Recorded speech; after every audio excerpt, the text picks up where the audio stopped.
Breaking bad habits sometimes feels impossible. It feels like you always tell yourself that tomorrow's finally going to be the day that you fix yourself, but tomorrow never comes, right? By now, I imagine you've seen many of those like how to break your bad habits videos by maybe a lot of different productivity YouTubers, self-improvement YouTubers. But if you're watching this video, I would imagine they haven't worked for you so far. So don't worry, I got you. This video is a no bullshit, full guide on how I quit my bad habits and how you can too.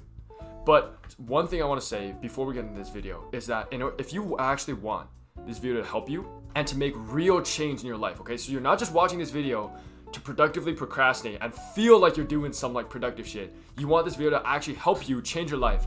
You need to like be locked the fuck in, okay? So you gotta be full screen this shit. Get your mind. I know like 30% of you guys are already in the comments or suggested videos looking for that next hit of dopamine. That's exactly the problem.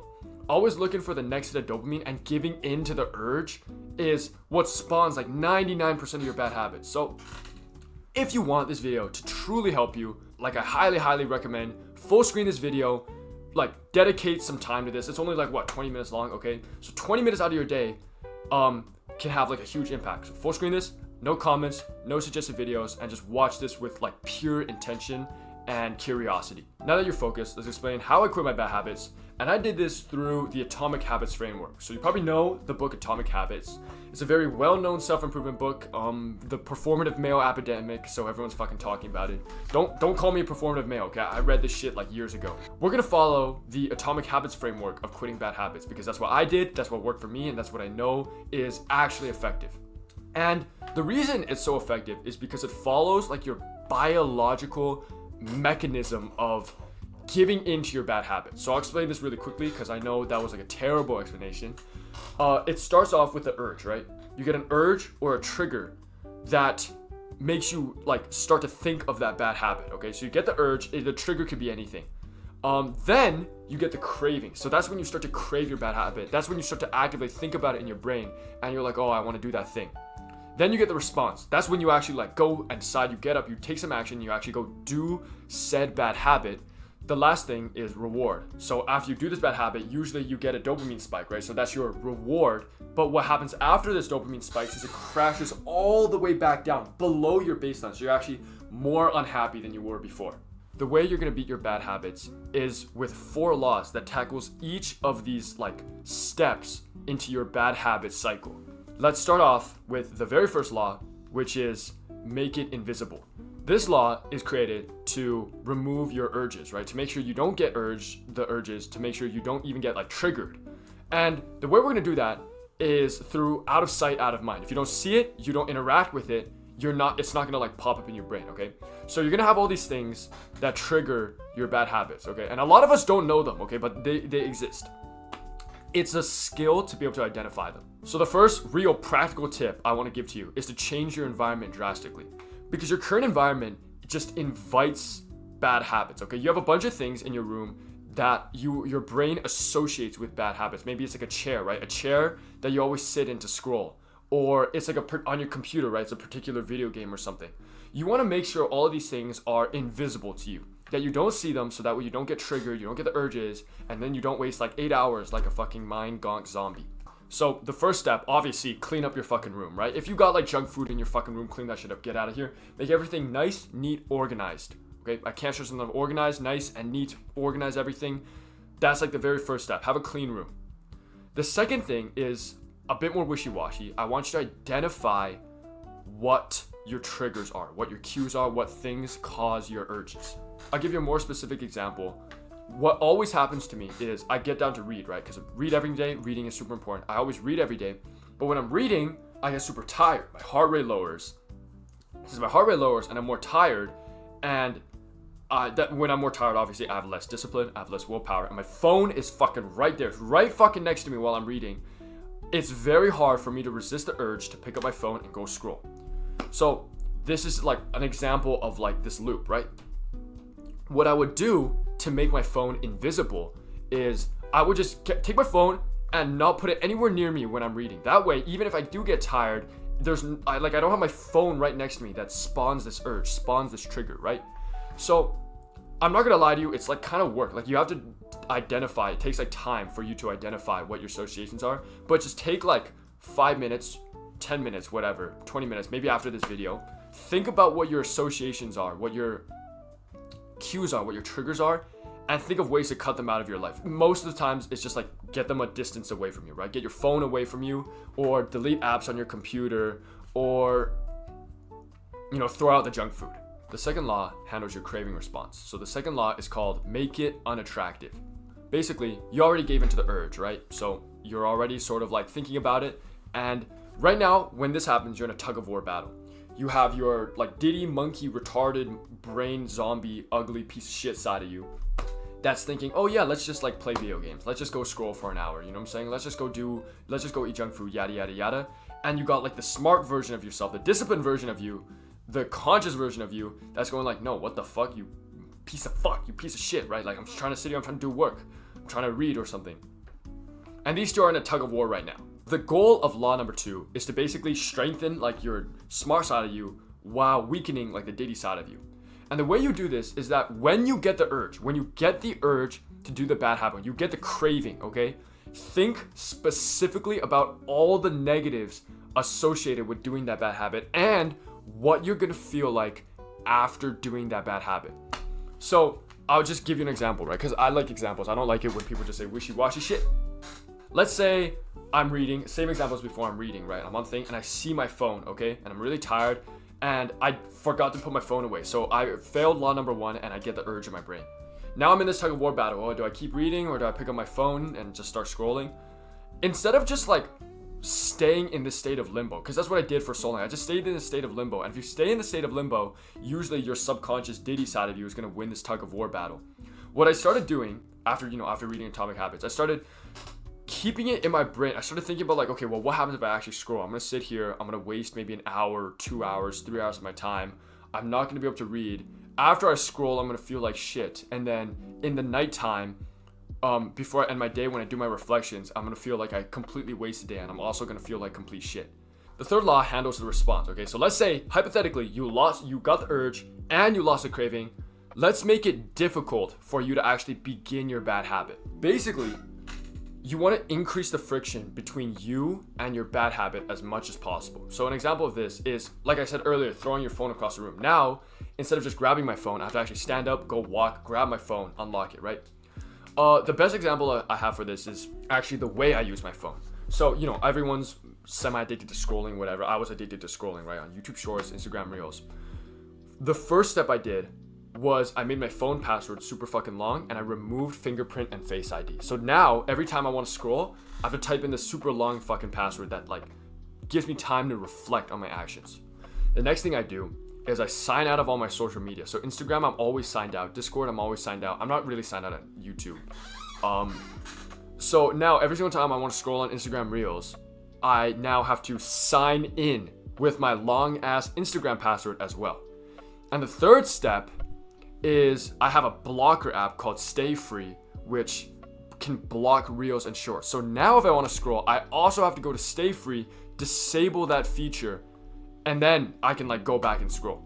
And you can see how like all these steps increases the friction so much that even if you lose the urge and you lose the tug of war craving battle, you still, just because you're like, you know, humans are lazy, right? You still might not do the bad habit just because it's a bunch of work.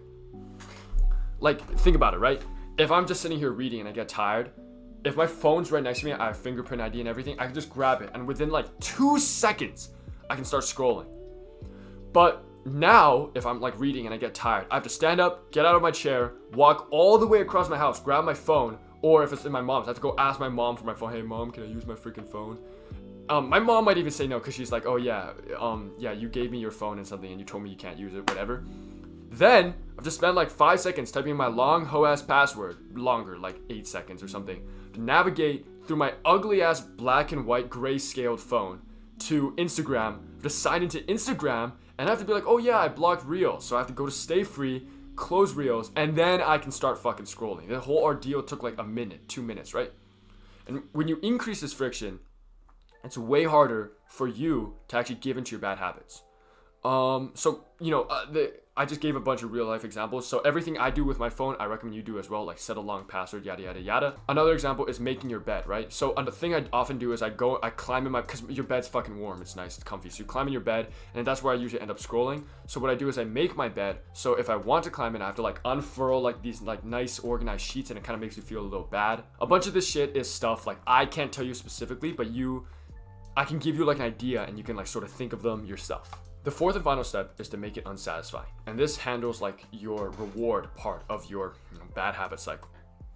The way you're gonna do this is you're gonna punish yourself after you do the bad habit. You're gonna really focus and emphasize on that like bad feeling you feel after that crash in dopamine, so that next time you get the urge, you can like very clearly, very vividly recall that moment and be like, oh fuck, I don't want to experience that one again. There's a few ways you can do this, right? First way is I think having an accountability partner is the best, okay? So if you have someone who can keep you accountable, that's fucking amazing, right? Like it requires a little bit of commitment. So for example, if you tell all your friends like, no, I'm not playing any video games anymore, I'm like locked the fuck in, right?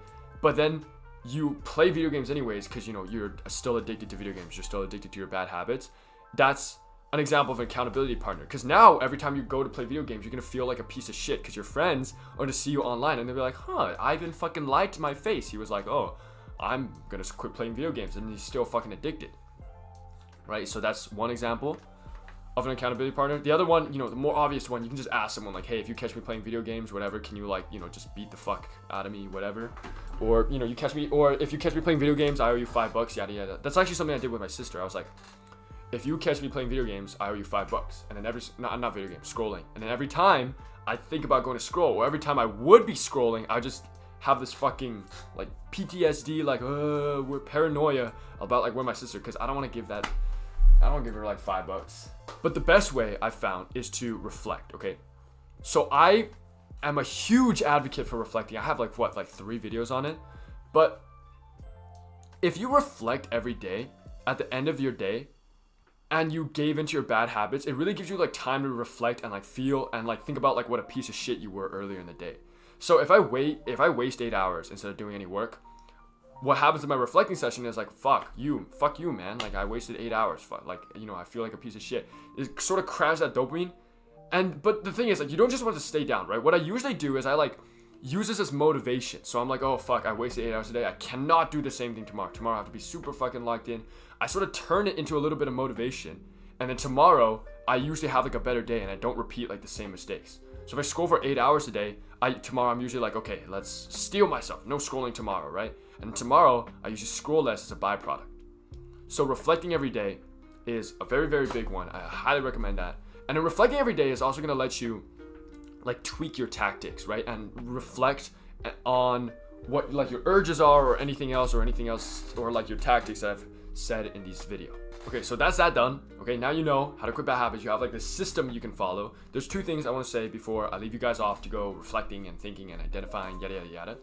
The first one is to lower your ego. My biggest problem when I had like all these bad habits is that my ego was fucking sky high, because I thought that I could break these bad habits that I've been building up for literal fucking years. Like I've been addicted to video games for literal fucking years, addicted to scrolling for literal fucking years, and I thought I could snap my fingers and say, tomorrow's the day. I play no video games tomorrow. I scroll not at all tomorrow. You can't fucking do that, right? It just doesn't make any sense. You've been building these bad habits up for years. You can't snap your fingers and make them go away.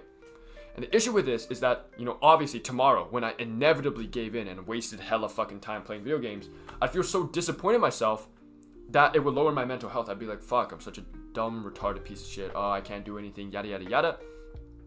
And when you have a bad mental health, that spawns way more problems, including more bad habits. So you don't want to be stuck in this like evil feedback loop. So the only way to do that is to lower your expectations. Basically, like I remember saying, right? It's like you can walk slowly, just never walk backwards, okay? Never like retract your progress, but know that like it's gonna be like the stock market, right? You're gonna have days where you're up, whole weeks where you're up, but you're also gonna have days and whole weeks where you're down. But on general, your progress is gonna be going up. So don't be like don't stress out if you don't like quit all your bad habits on day one. Okay, it took me like 3 years, okay, 3 whole fucking years So, like, we're chilling. The second thing I want to say is that you want to reach the point where you no longer have to think. Okay? You no longer want to even like identify as a person trying to quit a bad habit. You just want to be a person who simply doesn't do it. And to do this, you got to change your identity. Okay? I know it sounds wishy-washy, change your identity type shit, but it is really like the best way, okay? If you want like permanent progress, because all the tips I gave you are tips on how to like quit bad habits to help in the process. But the golden point is when you don't even have to think, you're not even on the process anymore, because that's how like advanced you are. And the way you do that is you build proofs and small wins towards your new identity. So if your new identity is someone who never plays video games, every single time you actively resist playing video games, that's like a small win, like a proof to your new identity. And the more proofs you stack up, the easier it is to actually like build more proofs. So it's a snowball effect, right? It's momentum. I know that's not like very practical, but I just want to let you know, because just knowing things is like good, right? Knowing that this is like an effect that occurs is very good. It's going to positively benefit you. Benefit? What the fuck is benefit? Okay, but that's basically it for this video. Thank you so much for watching. After this video, okay, go do some reflecting. Go think and about how you can apply some of the shit I talked about in your life. Because, you know, if you just watch this video and you're just like, that's a cool video, and you just like go leave and you go do fucking other things, then, you know, watching this video was basically pointless. So after watching this video, go actively think about how you can actually apply the shit I've said in your own life, and then actually, you know, actually go apply those things so you can make real change. Good luck, and I'll see you guys next time.